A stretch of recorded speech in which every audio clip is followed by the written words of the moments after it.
Hey guys, today we're going to talk about supply chain disruptions. Now, over here when the COVID first started over here, what happened was a lot of stuff started disappearing from the shelves really quick. So the government had to jump in and they started, um, you know, putting stipulations on how much you could buy and, like you could only buy like 2 paper towels. You could only buy like 1 box of water or not even a box of water in some cases. In some cases they were limiting you to like 6 bottles or 12 bottles of bottled water. So the limit was really, really strong. But what happened was a lot of the supply chains really broke down so bad that even some of the major franchises and stuff like that started having problems. Like some of the burger joints, you couldn't even find burgers. You'd go to like one of the major burger places and they would tell you, so we don't have burgers, we don't have bread, we don't have sauce for that sandwich, we don't have pickles, or we don't have that. And it was kind of funny walking into some of these chains and you wait in line, for a long time to get up there, and it was just to get French fries. They didn't have chicken sandwiches. A lot of stuff had just disappeared. They had just ran out because they weren't getting supplies in because of, you couldn't cross over certain lines with these trucks and stuff like that. So what happened was they had to wait till all this supply chain disruption was fixed. But also in the supermarkets, what happened was this. When you went into the supermarket and when you tried to buy beer, you couldn't buy beer at certain hours or something like that. And then when you could buy it, you could only buy like limited amounts of it or something like that. Now I'm not like a big beer drinker, but even for me to have like to buy like 4 beers, which would probably last me about 2 months or something like that, I was having a hard time getting it. So it was kind of crazy having that over hanging over your head where you'd have a hard time finding this stuff. And then Coca-Cola ran out, so people were buying up Coca-Cola like it was going out of style. But anyway, what happened was this. I remember trying to go get Coca-Cola at the store here, and they didn't have any Coca-Cola at like 7-Eleven and places like that, and they didn't have any at like Super 8 for a while too. They had like they had Coke, but they didn't have like the brand name Cokes, okay? So you'd have to settle for that. And it didn't taste that good, you know what I mean? It wasn't like a great tasting soda or anything. But the other thing is, during times like this, you see places start closing down. And we saw places shut their doors. Not totally closed down, but just shut their doors. We went over to Alabang one time. We wanted to go to Subway. We went all the way over to Alabang from Tracy. And we get there, and we wanted to go to Subway to get a sub, and the place was closed because of supply disruptions. And in fact, I think they're still closed even to this day. So a lot of places started shutting down because of stuff like that, because they couldn't stay open because they just didn't have the foods that they were supposed to have. Now McDonald's was kind of funny because they stayed open no matter what. Despite the fact that they had tons of supply chain disruptions, you'd walk in there, no buns, no burgers, things like that. They still stayed open. I give them credit for that. And a lot of the other places did also. We'd go into some of the other stores around here, some of the other big restaurant chains, and they also had supply chain disruptions too, but they still managed to stay open.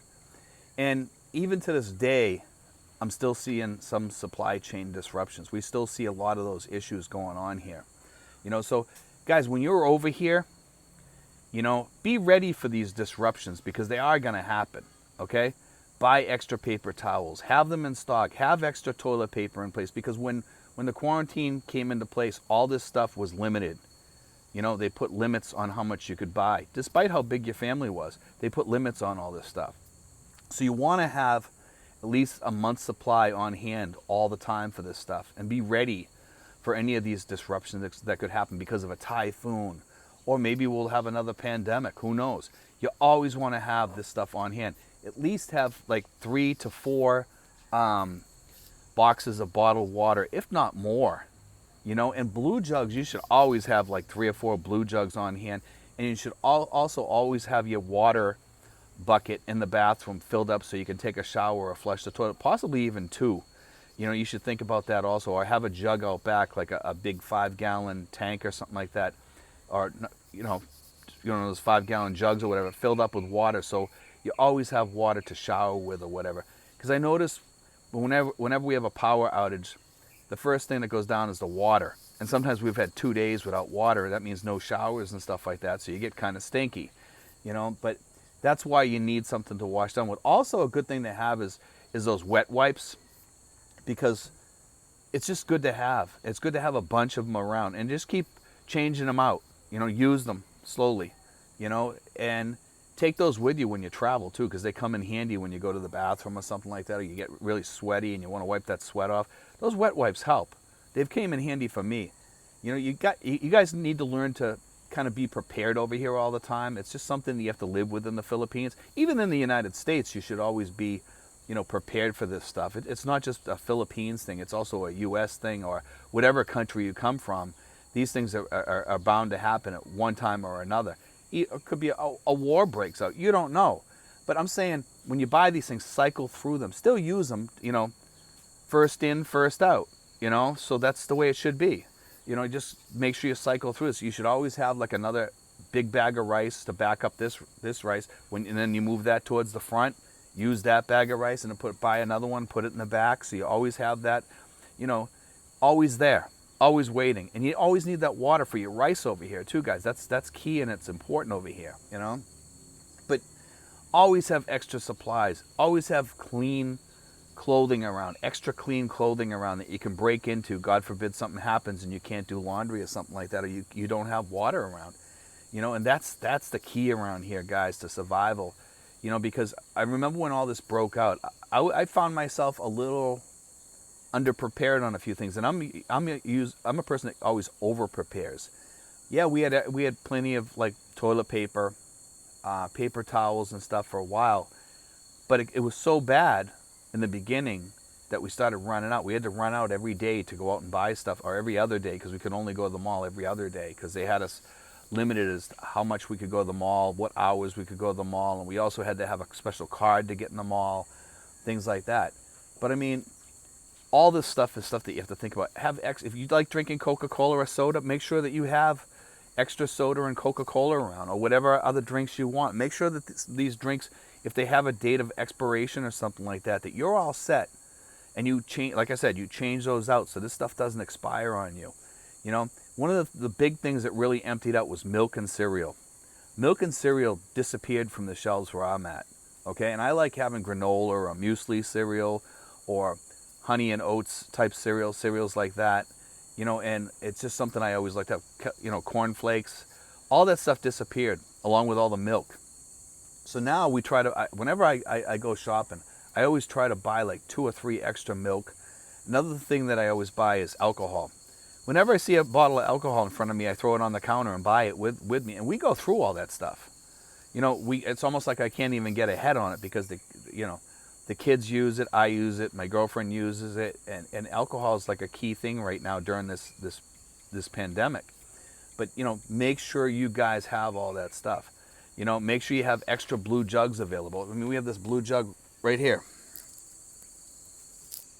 You know, and we have one out here, and we have one in the house, and we try to have extra waters underneath the sink and stuff like that, so that if something happens, we're ready. Water is the key component here for almost everything here.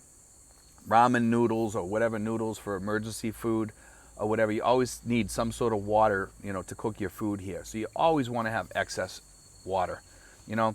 And also, guys, we talked about the filtration process and stuff like that. Water filtration is a good thing to have, whether you have one of those Brita things or whatever. I don't really agree with those too much. There's better ones than that. You know, there's all kinds of water filters out there. Just make sure that they filter out everything that you need filtered out, you know. And I had somebody tell me that the full-way water filters don't work because bacteria backs up in those. No, they're there for blocking bacteria.